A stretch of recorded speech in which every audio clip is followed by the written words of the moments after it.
We continue our conversation to reflect on the life of Patricia Majalisa. I'm joined on the line by Cultural and Creative Industries Federation of South Africa's Secretary General, AYANDA, who is on the line to us now. AYANDA, thank you so much for joining us this evening. Certainly not an easy day when it comes to the music fraternity, the loss of such an icon.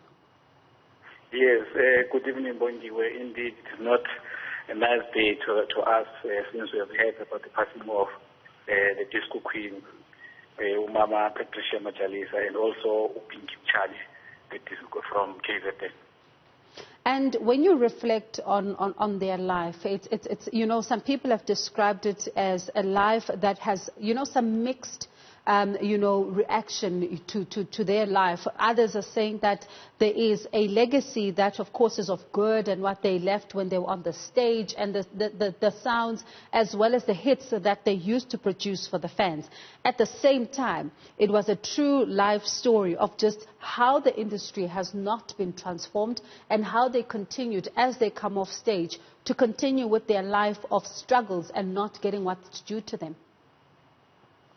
Yes, Bongiwe, you remember that transformation within the sector is not something that can happen overnight. It needs a unity, it needs all stakeholders to come on board, and it needs artists to learn that they need to belong to certain organizations so that they can have a strong voice in terms of advocating for policies.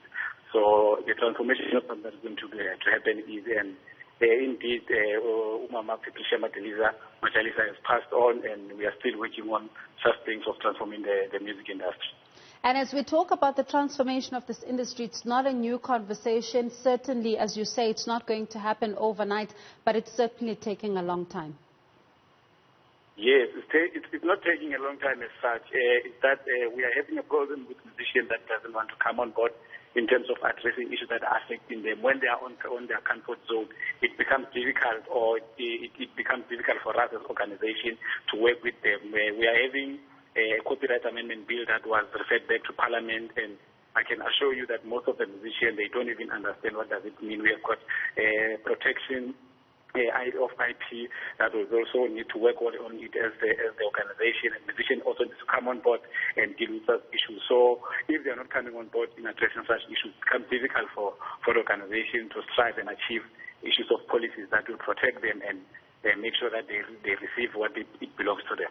In the previous conversation that I just had, reflecting on this very particular subject, there was also concern that there shouldn't be, a situation where we're seeing more and more of our legends dying, and we then resuscitate the conversation around, transformation. Surely we cannot continue to wait. Whether or not they do understand, there's got to be something that has to be done by organizations such as yourself to make them understand, to try and to ensure that the sector transforms as quickly as it possibly can, because we do not want to find ourselves here again. It's actually a shame that we are finding ourselves here to celebrate people when they are no longer alive. And it's not only us as the federation that needs to do that. We also have collecting societies that have been collecting monies of musicians since the year of 1950s, and the same musician, we find it difficult for them to say what are such collective societies in terms of claiming what belongs to you, what is your stake as a musician. Are you finding shares in such collective societies? Are you finding your voice in such collective societies? And as a federation, we are willing to go all out as we have been established by a government. Remember, we are established by a government because as the creative sector, we've been failing to establish ourselves as artists and forming an organization that can advocate for us. So this organization that is in existence as we speak, we need to find musicians and artists as a whole to come and support such initiative and advocate for policies that will benefit us, and our grandchildren are coming after us. And I'm going to ask you just to pause there. We do have YVONNE CHAKA, who's joining us on the line. I mean, internationally recognized and highly respected South African singer who's also a global health advocate as well as a humanitarian, who is talking to us about the life of, Umam Patricia Majalisa this evening. Mama, thank you so much for talking to us this afternoon. This evening, your reaction to, news that Umam Patricia Majalisa is no more. Thank you very much, Bonge, for having me, and thank you to your viewers. It's actually very sad that a great artist like Patricia, the news had to be broken by a Zimbabwean press. And it just shows that, people are loved outside their country. But you know what? I don't blame our press, but I just want to say to her family, to her adopted child, may her soul rest in peace. She was a trailblazer. She entertained us during the 80s when things were not very good in South Africa. People like Dalom Kids, Chico, Brenda, Yvonne, Spinella.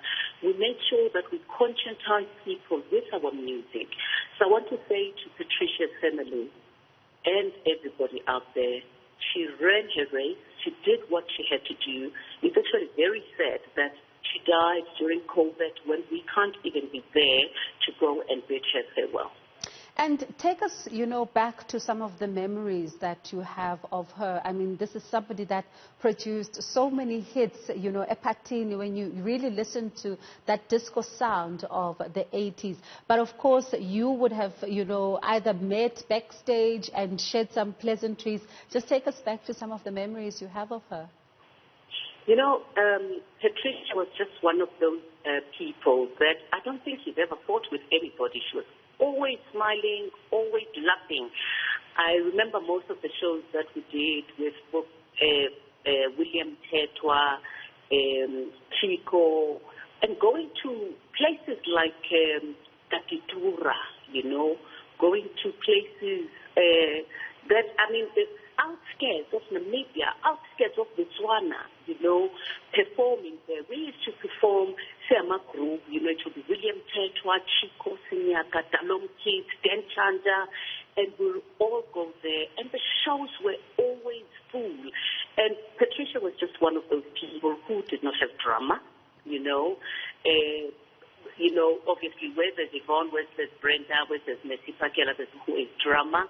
But Patricia was just always the coolest. And there was another musician called Geli Mapura during our times. And Pumi Maduna from Cheek to Cheek.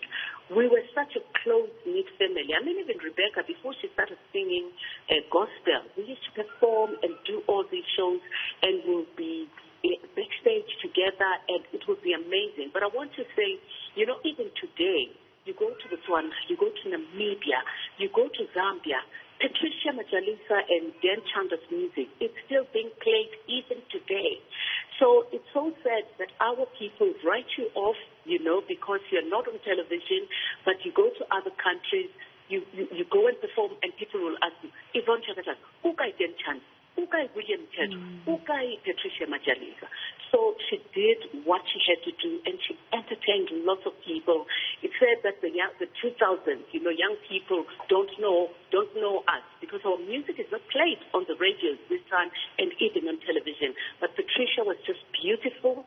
She was amazing, and she was a great performer. The last time I was with Patricia, it was at Dan Chanda's funeral, and she looked so beautiful. I just want to say, may her soul rest in peace.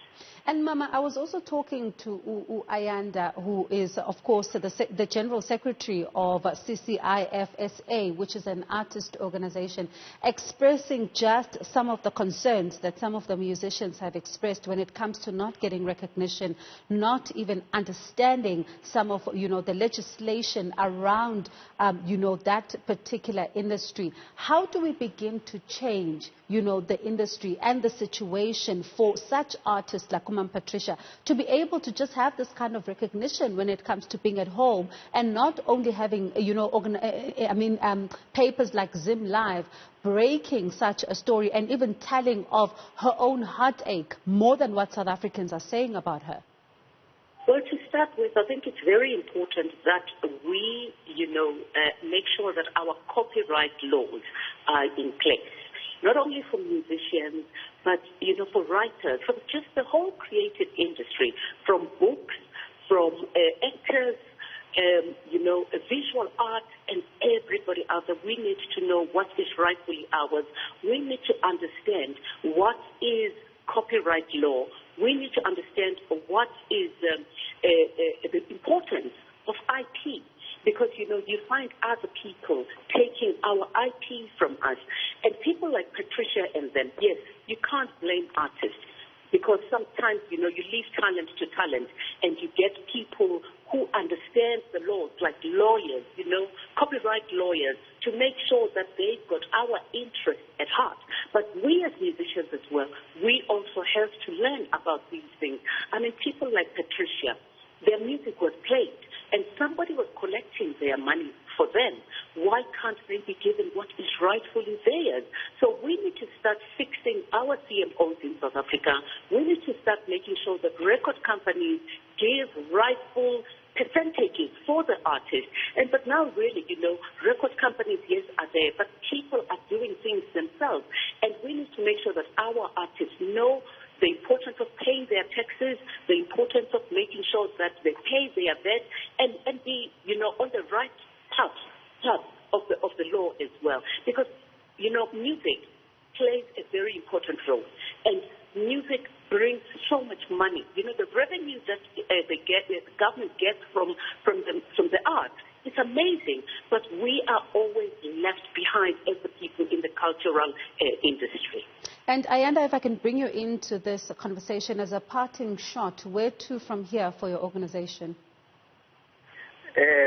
From here, we are going straight in making sure that artists are going to contribute into the issues of copyright amendment bill that was brought back to the parliament. And we are going to make sure that all 9 districts, all 9 provinces are going to be part of it. All 9 sectors within our creative sector are going to be part of it. And all 54 regional districts are going to participate in it, so that we have a true reflection copyright amendment bill that speaks to our needs as the creative sector of South Africa.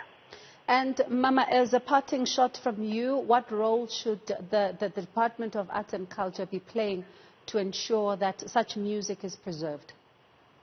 Well, you know, the Department of Arts and Culture, I know the Minister has put so much on his shoulders. He's looking after sports, he's looking after arts and culture. There's a lot. But I think we as musicians as well, and the people in the creative industry, we need to start coming together. You know, the creative arts is so disjointed. There's not much unity amongst ourselves. So I want to say to people like CCIFSA, and by the way, I was part of the people who started CCIFSA precisely to make sure that we have our ducks on the road. So I want to say to people like Ayanda and them, make sure that you go out to the people there, and we need to look out for the people that you are representing. You need to make sure that, you know, you go and educate our people out there so that they know. Because if we don't do it today, we'll really be judged by the next generation. You can imagine young people who want to be in this industry and they don't understand what is happening. It's like we are really messing up. So let's correct our wrongs and make sure that the bill is amended properly. Thank you to the President who made sure that he takes it back because it was wrongly tagged, and we get it right, and we make sure that this creative industry is well looked after, people are informed, and the legislation is in place. Thank you so much, Mama, this evening. That's Mam YVONNE CHAKA there, and Ayanda RODA, who is from the Cultural and Creative Industries Federation of South Africa. When we return, we'll be in conversation with ANC's Head of Economic Transformation, Mr. Enoch Godongwana. Stay with us.